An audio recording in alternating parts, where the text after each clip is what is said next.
my buddies from engineering school came around yesterday at the AES convention. He was wandering, this is Al Grundy. We went to Columbia together. What I hear. He was wandering through a second-hand bookstore and came across a 1956 copy of a magazine called Audiocraft, which was a short-lived offspring of High Fidelity. In there was an article I wrote back then about the theremin. There was a couple pictures of me. I showed it around at our booth, and everybody went, "Oh, ho, ho, look at Moog, he's got short hair." Which started me thinking about just how long I've been in this business and about all the changes that have gone past. Back 25 or 30 years ago,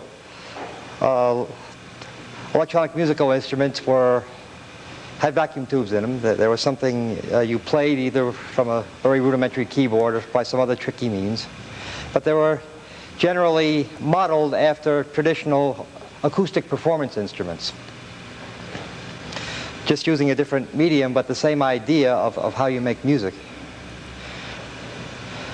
Around that time that I was getting into the electronic musical instrument business myself as a teenager and then a college student, Vladimir Yusachevsky, a new member of the Columbia Music Department, was experimenting with tape recorders. And his was a very big invention. His invention, his discovery, his development was the beginning of the electronic music medium in this country. The idea now not was that you had to have something that either had a keyboard on it or some other control device that you could play one note at a time, but his was an idea that you began with a sound and you got out your sculptor's chisels and your sandpaper and whatever other conceptual tools you like to deal with when you thought about shaping sound, and you went to work on these sounds.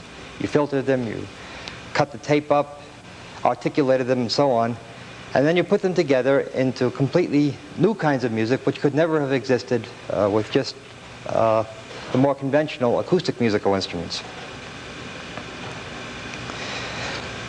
And as electronics developed from vacuum tube to transistors, I'll tell you how far back I go. That when I was in engineering school, the last chapter at the end of the electronics course had some new devices in it called transistors.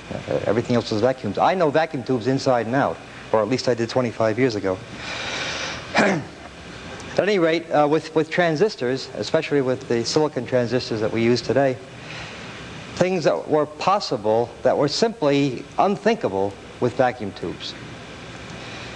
About as daring as anybody managed to think with vacuum tubes was the RCA electronic sound synthesizer, which, if you've seen pictures of it, you've seen a wall of racks, relay racks, 7 to 8 feet high, 30 feet across. This produced 4 channels of sound that could be programmed. I guess there were 6 or 8 parameters that could be programmed for each sound. And that was about it. But with silicon transistors, then with integrated circuits, then with large-scale integration, which is where we are now, it was thinkable to bypass the actual physical handling of pieces of tape in modifying and assembling sounds and go right to electronic manipulation. And with each succeeding development along those lines, first the laboratory computer programs, the ones that came out of Bell Labs and MIT, Stanford, and so on. And then from the other side, from the consumer electronic side, the digital sequencers, until the Fairlight, we've seen a variety of ways of gaining access to control over whittling sounds and sticking them together. The reason I'm here today is that I've found, although I haven't made an exhaustive search, I found the Fairlight to be by far the most intuitively efficient and satisfying tool for manipulating sounds that I've ever used. And that includes modular synthesizers. I'd like to show you how you manipulate sounds in the Fairlight, to give you, perhaps to give you some feeling, and then we'll talk a bit about how these sounds are put together in the machine.